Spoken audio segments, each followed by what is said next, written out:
Hello Polkadot, my name's Chris Wilson.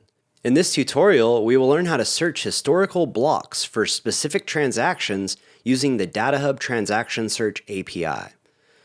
Alright, let's head on over to DataHub, scroll on down and click on the sixth pathway under Search Transactions, click Start. We will be building on top of the Node.js application created in the previous tutorials, so make sure you've completed 1 through 5 before continuing this one. In this tutorial, we will be making use of a new package called Axios that was installed during the setup portion in the very first tutorial. Axios will enable us to easily perform direct HTTP queries to the DataHub transaction search endpoints. In previous tutorials, we used the Polkadot.js API, Polkadot/API, and related functionality. We would be wise to add a new variable in our environmental folder to store the URL of the DataHub search endpoint, because it is different from the one that we have been using throughout the pathway so far. So let's go ahead and copy this and go into our environmental file. And we can go ahead and put it under that one. And then we're going to take our API key from right here and replace the carets and where it says API key. And save. All right, now that's secure. Remember to replace that like we just went over. Now we can generate a new file called transaction search.js, or TX for short. So let's go ahead and go over here and, like always, click on that.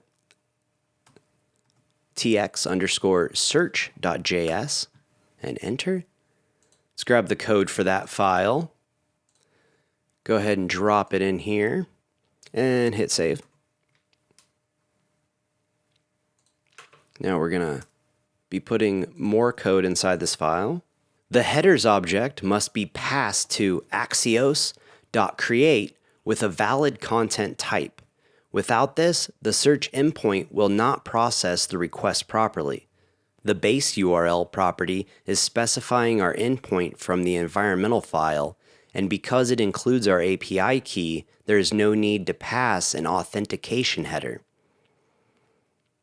Axios.create is used to create our request so that when we reference API, it gives us a direct pipeline to the search endpoint every time.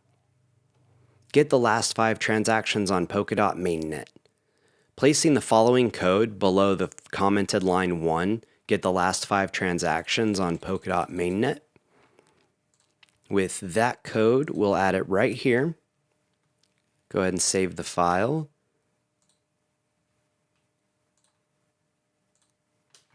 Here we're using post to request 5 transactions from the transaction search endpoint. The specified network is Polkadot, and the chain_ID is Mainnet. Uppercase strings are not necessary for the request. Notice how we set the limit to 5. Altering this number would return a different number of results. Be careful not to set this too high, or you will flood your terminal with too much output. Consider logging to a file if more output is required. So under the comment 2, get last 5 transactions for an address. We'll add this code and save.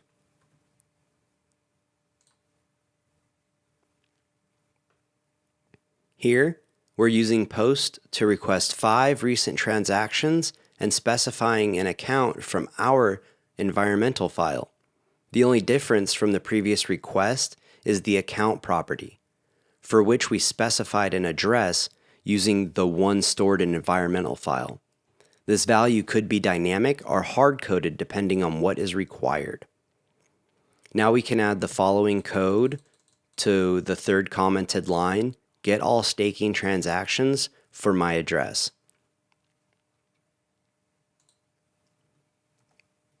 And save the file. In this final example, we are adding an array of types, which includes the identifiers for the types of transactions we want to know about. We have also removed the limit property so that all of the types we have requested data on will be returned. With all the code in place, we can run our search program using the following command. And look at that. Just like all the other ones, it's node and then the file. And enter.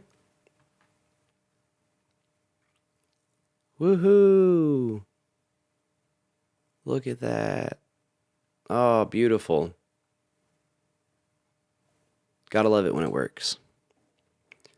The following sample output has been trimmed for display purposes, and that's exactly what we saw. As a bonus activity, we might attempt to see what is contained within the object being returned for the transaction fee or events property in a human-readable format. Here's a hint. Result.data 0 is a good starting point. All right, now we can go back over to DataHub and hit verify. Congratulations! Look at that. We have now completed the Polkadot pathway. All the way from installing Node.js to successfully displaying details about historical transactions on Polkadot, we have learned about advanced APIs and how to interact with accounts and even stake tokens on validators using easy-to-understand code. There are many things that are beyond the scope of this pathway, but the links provided to expand on some of the concepts contained in the pathway should at least provide an ample starting point for further study.